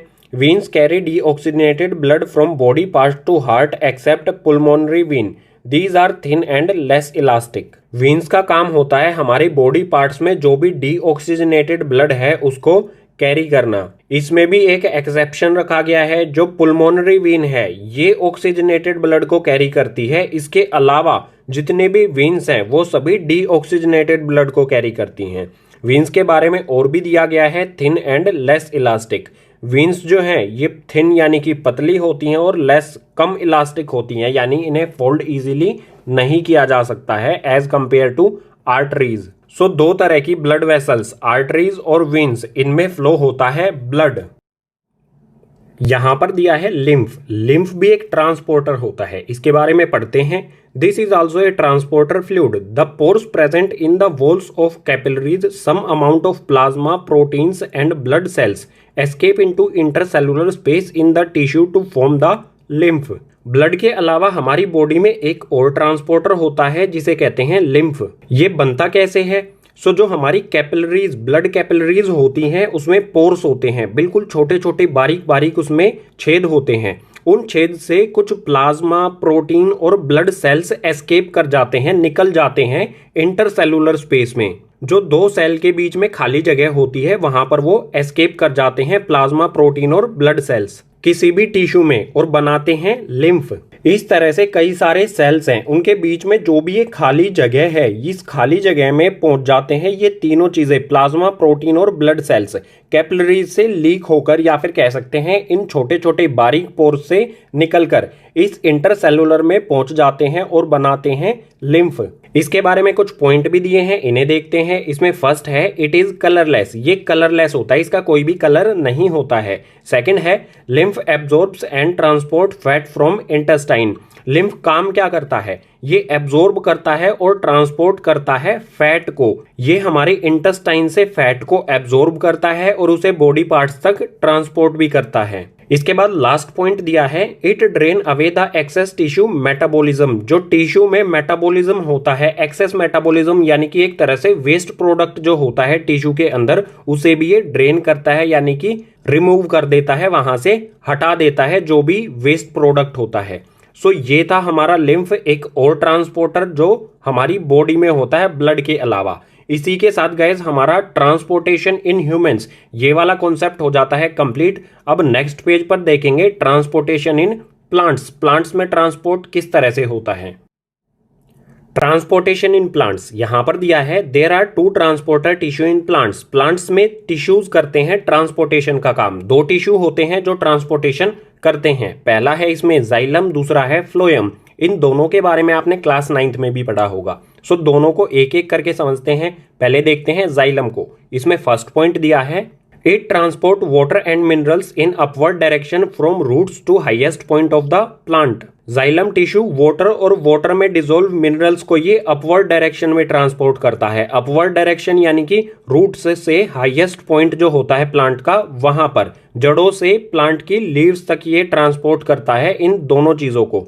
ये सिर्फ वाटर और वाटर में डिसॉल्व मिनरल्स, इन दोनों चीजों को ये ट्रांसपोर्ट करता है, इसके अलावा कुछ भी ट्रांसपोर्ट नहीं करता है। सेकंड पॉइंट है it only transport upwards, xylem tissue transportation सिर्फ एक डायरेक्शन में करता है, यूनि डायरेक्शन ट्रांसपोर्टेशन होता है ये, सिर्फ अपवर्ड डायरेक्शन में, नीचे से ऊपर की ओर। आगे थर्ड पॉइंट दिया है it work on the principle of transpiration, xylem tissue transpiration नियम के तहत काम करता है, किसी भी चीज को एक जगह से दूसरी जगह पहुंचाता है। अब ट्रांसपीरेशन क्या है यहां पर दिया गया है, इसको बाद में पढ़ेंगे, पहले देखते हैं फ्लोएम के बारे में। सो फ्लोएम में फर्स्ट पॉइंट दिया है it transport food from leaves to other part of the plant. Phloem transport करता है फूड को लीव से। फूड कहां पर प्रिपेयर होता है प्लांट में, लीव्स यानी कि पत्तों में, पत्तों से ये फूड को ट्रांसपोर्ट करता है प्लांट के सभी पार्ट्स तक। सेकंड पॉइंट है it can transport upward as well as downward, phloem tissue दोनों डायरेक्शंस में ट्रांसपोर्ट कर सकता है, अपवर्ड यानी कि ऊपर की ओर भी और डाउनवर्ड यानी कि नीचे की ओर भी, दोनों डायरेक्शंस में ये फूड को ट्रांसपोर्ट कर सकता है। थर्ड पॉइंट है transport of food from leaves to other parts of the plant is called translocation, जो फूड का ट्रांसपोर्ट करते हैं लीव्स से प्लांट के अदर पार्ट्स में, उस प्रोसेस को कहा जाता है ट्रांसलोकेशन। अब आते हैं ट्रांसपीरेशन प्रोसेस पर। ट्रांसपीरेशन प्रोसेस क्या होता है, it is the process of loss of water as vapour from aerial parts of the plant. Transpiration ऐसा प्रोसेस होता है जिसमें प्लांट वाटर को लूज करता है वेपर की फॉर्म में, जो प्लांट का अपर पार्ट, एरियल पार्ट यानी कि ऊपर वाला पार्ट होता है, वहां से। इस प्रोसेस में जो लीव्स होती हैं वो एक वैक्यूम क्रिएट करती हैं जिससे वाटर ऊपर की तरफ फ्लो करता है और लीव्स के स्टोमेटा से वो वेपर बन के प्लांट से बाहर निकल जाता है। इसी प्रिंसिपल यानी कि नियम पर काम करता है जाइलम टिश्यू। सो इसी के साथ हमारा ट्रांसपोर्टेशन इन प्लांट्स ये वाला कॉन्सेप्ट हो जाता है कंप्लीट। लाइफ प्रोसेसेस में अब तक हमने इन चारों में से न्यूट्रिशन कंप्लीट कर लिया, रेस्पिरेशन कंप्लीट कर लिया और अभी अभी कंप्लीट हुआ है हमारा ट्रांसपोर्टेशन। ट्रांसपोर्टेशन में हमने ट्रांसपोर्टेशन इन ह्यूमंस और ट्रांसपोर्टेशन इन प्लांट्स, इन दोनों को समझा बिल्कुल डिटेल में। अब आते हैं फाइनल लाइफ प्रोसेस पर जो है एक्सक्रीशन। इसको स्टार्ट करते हैं नेक्स्ट पेज से। एक्सक्रीशन इसमें दिया है the metabolic activities in the body generates many kind of waste, it is a process in which waste are removed from our body. हमारी बॉडी में जो भी मेटाबॉलिक एक्टिविटीज होती हैं, मेटाबॉलिक एक्टिविटीज का मतलब हो जाएगा फूड को डाइजेस्ट करना, फूड से एनर्जी क्रिएट करना। इन सभी मेटाबॉलिक एक्टिविटीज में बॉडी कई तरह के वेस्ट जनरेट करती है, यानी कि वेस्ट प्रोडक्ट देती है। इन वेस्ट प्रोडक्ट को हमारी बॉडी से निकालने के प्रोसेस को ही कहा जाता है एक्सक्रीशन। बिल्कुल सिंपल कहें तो वेस्ट प्रोडक्ट को हमारी बॉडी से बाहर निकालना। यहाँ पर बात की गई है मेटाबॉलिक एक्टिविटीज। मेटाबॉलिक एक्टिविटीज में मेटाबॉलिक वेस्ट जनरेट होते हैं। सो मेटाबॉलिक वेस्ट किस किस टाइप के होते हैं? इसमें फर्स्ट है डाइजेस्टिव वेस्ट। जो हम फूड इनटेक करते हैं, जो फूड हम खाते हैं वो एब्जॉर्ब हो जाता है, लेकिन कुछ वेस्ट प्रोडक्ट बचता है जो वाया एनस बाहर निकल जाता है डाइजेशन प्रोसेस में ही। इस डाइजेस्टिव वेस्ट के बारे में हम डाइजेशन इन ह्यूमंस वाले पार्ट में पढ़ चुके हैं। सेकेंड टाइप का मेटाबॉलिक वेस्ट होता है रेस्पिरेटरी वेस्ट। हमारी बॉडी ऑक्सीजन इनहेल करती है, सभी सेल्स तक वो ऑक्सीजन जाती है, वहां से एक वेस्ट जनरेट होता है CO2 यानी कि कार्बन डाइऑक्साइड, जो हमारे लंग्स में पहुंचता है। लंग्स से उसे थ्रोट के थ्रू नोज से बाहर निकाल दिया जाता है। सो इसको भी हम पढ़ चुके हैं रेस्पिरेशन सिस्टम में। थर्ड है नाइट्रोजेनियस वेस्ट। इसके बारे में पढ़ेंगे हम। नाइट्रोजेनियस वेस्ट क्या होते हैं हमारी बॉडी में? यूरिया हो गया, यूरिक एसिड हो गया या फिर वाटर, ये सारे नाइट्रोजेनियस वेस्ट होते हैं जो हमारे ब्लड में डिसॉल्व होते हैं। इनको कैसे बाहर निकाला जाएगा हमारी बॉडी से, इसी के बारे में पढ़ना है हमें एक्सक्रीशन में। सो नेक्स्ट पेज पर देखेंगे human excretory system. Human excretory system, इसका डायग्राम भी दिया है राइट साइड में, इसको बाद में देखेंगे, पहले यहां पर देखते हैं। It consist of 2 kidneys, ureters, urinary bladder and urethra. Human excretory system बना होता है 2 किडनीज से, यूरेटर्स से, यूरिनरी ब्लैडर और यूरेथ्रा से। इन चारों चीजों से ये बना होता है। अब इन चारों चीजों के बारे में हमें यहाँ पर पॉइंट दिए गए हैं, इन्हें पढ़ लेते हैं, उसके बाद डायग्राम से समझेंगे। सो फर्स्ट पॉइंट में है किडनीज। इसके बारे में दिया है it filters the blood and remove waste. Kidney क्या करती है? जो भी ब्लड में वेस्ट होता है उसको ये फिल्टर कर देती है, अलग कर देती है, यानी कि ब्लड में से ये यूरिन, जो यूरिया, यूरिक एसिड और वाटर होता है, उसको ये अलग कर देती है। सेकेंड पॉइंट दिया है यूरेटर्स। ये क्या करते हैं? It drain out urine from kidney and urinary bladder. Kidney में जो यूरिन बना था, ब्लड में से जो यूरिन अलग हुआ था, उसको यूरेटर ड्रेन आउट कर देते हैं यूरिनरी ब्लैडर में, यानी कि ट्रांसफर कर देते हैं। किडनी से यूरिनरी ब्लैडर में यूरिन को ये भेज देते हैं, ट्रांसफर करते हैं। आगे है यूरिनरी ब्लैडर। इसके बारे में दिया है it store the urine. Urinary bladder में यूरिन स्टोर होता है। लास्ट पॉइंट है urethra, transmit urine outside body. Urethra क्या करता है? जो भी यूरिनरी ब्लैडर में यूरिन स्टोर हुआ था, यूरेथ्रा उसको बॉडी से बाहर निकाल देता है।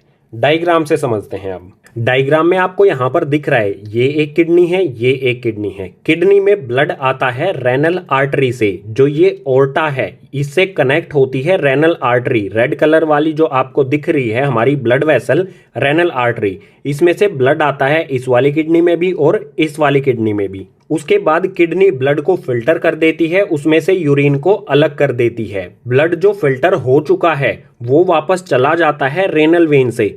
किडनी से जो ये ब्लू कलर वाली ब्लड वेसल कनेक्ट है, इसको कहा जाता है रेनल वेन। ये ब्लड को कलेक्ट कर लेती है किडनी से। ब्लड तो फिल्टर होके वापस चला गया।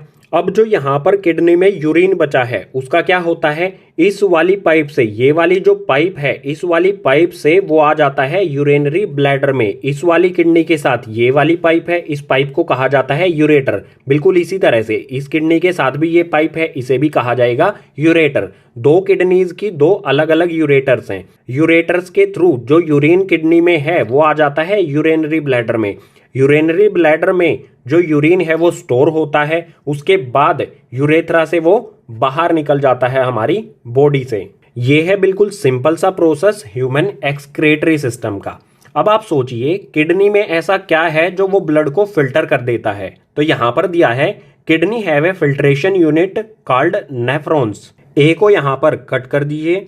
किडनी में जो फिल्ट्रेशन यूनिट होती है जो ब्लड को फिल्टर करती है, उन्हें कहा जाता है नेफ्रॉन्स। अब नेफ्रॉन्स के बारे में गाइस पढ़ते हैं नेक्स्ट पेज पर।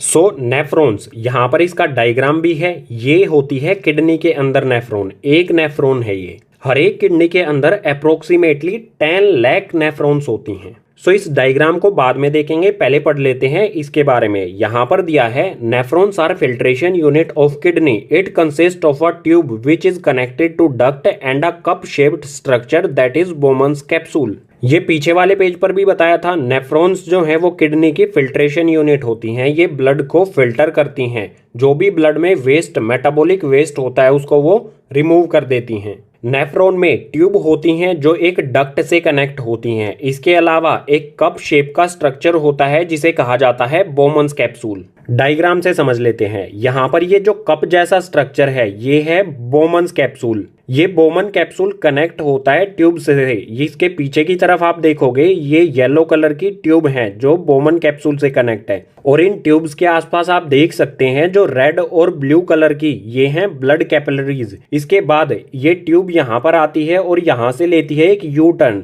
इस यू टर्न को कहा जाता है, इस यू टाइप की शेप को कहा जाता है हेनलीज लूप। उसके बाद ये ट्यूब लास्ट में कनेक्ट होती है एक डक्ट से, ये है डक्ट। ये एक नेफ्रॉन यहाँ पर कनेक्ट है इस डक्ट से, बिल्कुल इसी तरह से यहाँ पर भी एक नेफ्रॉन कनेक्ट होगी, इसी तरह से यहाँ पर भी एक अलग नेफ्रॉन कनेक्ट होगी, इसी तरह से जो भी ये पॉइंट दिए गए हैं यहाँ पर बहुत सारी नेफ्रॉन्स कनेक्ट होंगी इस डक्ट से। डायग्राम को और एक्सप्लेन करेंगे बाद में। यहाँ पर पढ़ते हैं बोमन्स कैप्सूल के बारे में। ये क्या करता है, it filters blood and collect urine. Bowman's capsule blood को फिल्टर करता है और यूरिन को कलेक्ट कर लेता है। बोमन्स कैप्सूल में ब्लड आता है रेनल आर्टरी से। ये रेड वाली जो कैपिलरी है इसे कहते हैं रेनल आर्टरी। रेनल आर्टरी से बोमन कैप्सूल में ब्लड आता है। ये ब्लड में जो भी अनवांटेड थिंग्स होते हैं, जो भी वेस्ट होता है, उनको ये एब्जॉर्ब कर लेता है। एब्जॉर्ब करके ये इन ट्यूब्स में उसे पहुंचा देता है। रेनल आर्टरी से जो बोमन कैप्सूल में ब्लड आता है उसमें ग्लूकोज होता है, एमिनो एसिड होता है, वाटर होता है, यूरिया होता है, यूरिक एसिड होता है। उन सभी चीजों को ये एब्जॉर्ब कर लेता है। इस कैपिलरी से फिल्टर ब्लड बाहर आ जाता है। ये कैपिलरी आगे अटैच होती हैं इन ट्यूब्स के साथ। बोमन्स कैप्सूल ने कई सारी ऐसी चीजों को भी एब्जॉर्ब कर लिया जिनको बॉडी की नीड थी, जैसे ग्लूकोज या फिर एमिनो एसिड या फिर वाटर, जो नेसेसरी थिंग्स थी बॉडी के लिए। यूरिन के साथ साथ इसने ग्लूकोज और एमिनो एसिड को भी एब्जॉर्ब करके इन ट्यूब्स में पहुंचा दिया। इसके बाद हेनलीज लूप के बारे में दिया है, reabsorption of glucose, amino acid and water. Henle's loop में रीएब्जॉर्प्शन होता है ग्लूकोज, एमिनो एसिड और वाटर का। दोबारा से इन चीजों को एब्जॉर्ब किया जाता है ब्लड के द्वारा। जो बोमन कैप्सूल ने glucose, amino acid, water, urine जो भी इसने एब्जॉर्ब किया था वो इन ट्यूब्स से आ जाएगा, यहाँ पर इन येलो ट्यूब से आ जाएगा हेनलीज लूप में। हेनलीज लूप के चारों ओर होती हैं ब्लड कैपिलरीज। सो यहाँ पर ये blood capillaries glucose, amino acid और जितनी बॉडी को नीड है उतने वाटर को ये दोबारा से एब्जॉर्ब कर लेती हैं इस हेनलीज लूप यानी कि इन ट्यूब्स में से। और जो बचा हुआ मटेरियल यानी कि वेस्ट होता है वो इस ट्यूब से आ जाता है इस डक्ट में। यहाँ पर वो कलेक्ट कर लिया जाता है, इस डक्ट में आ जाता है। उसके बाद यहाँ पर दिया है, then urine enters into ureter through ducts and collected in urinary bladder. Duct में यूरिन आने के बाद वो यूरेटर की हेल्प से यूरिनरी ब्लैडर में ट्रांसफर कर दिया जाता है, जहां पर वो कलेक्ट हो जाता है। ये बिल्कुल सिंपल सी हमारी फंक्शनल यूनिट थी किडनी की। इसी नेफ्रॉन के साथ एक्सक्रीशन इन ह्यूमंस वाला कॉन्सेप्ट हो जाता है कंप्लीट। अब नेक्स्ट पेज पर देखेंगे excretion in plants. Excretion in plants में जो वेस्ट मटेरियल होता है वो उसको कैसे रिमूव करता है। यहाँ पर हमें 3 पॉइंट दिए हैं, समझ लेते हैं। फर्स्ट है plant remove oxygen through stomata. Plant को कार्बन डाइऑक्साइड की नीड होती है, जरूरत होती है फूड प्रिपेयर करने के लिए। प्लांट में वेस्ट होती है ऑक्सीजन, ऑक्सीजन को ये रिमूव कर देता है स्टोमेटा के थ्रू। सेकंड पॉइंट है excess water removed through stomata by transpiration process. Plant में जो एक्सेस वाटर होता है वो उसको स्टोमेटा के थ्रू ही ट्रांसपीरेशन प्रोसेस से वेपर की फॉर्म में रिमूव कर देता है। एक्सेस वाटर यानी कि जरूरत से ज्यादा पानी। थर्ड पॉइंट है plant also lose some old leaves and barks. Plant time to time जो पुरानी लीव्स होती हैं, ओल्ड लीव्स होती हैं, उनको भी रिमूव कर देता है, और जो बार्क होती है, जो पेड़ में तने की छाल होती है, वो उसको भी हटा देता है, रिमूव कर देता है। ये 3 थे यहाँ पर एक्सक्रीशन इन प्लांट्स। इसी के साथ हमारे चारों लाइफ प्रोसेस हो जाते हैं कंप्लीट। न्यूट्रिशन हमने कंप्लीट किया, रेस्पिरेशन हमने कंप्लीट किया, उसके बाद ट्रांसपोर्टेशन हमने कंप्लीट किया और फाइनली हमने कंप्लीट कर लिया है अब एक्सक्रीशन। और एक्सक्रीशन के साथ ही हमारा ये चैप्टर हो जाता है कंप्लीट। उम्मीद करूंगा चैप्टर के सभी कॉन्सेप्ट आपको समझ में आए होंगे। अगर आपको सभी कॉन्सेप्ट समझ आए हैं तो इस वीडियो को अपने क्लासमेट्स के साथ ज्यादा से ज्यादा शेयर कीजिए और अगर आपका कोई सजेशन है तो उसे कमेंट बॉक्स सेक्शन में मेंशन कीजिए।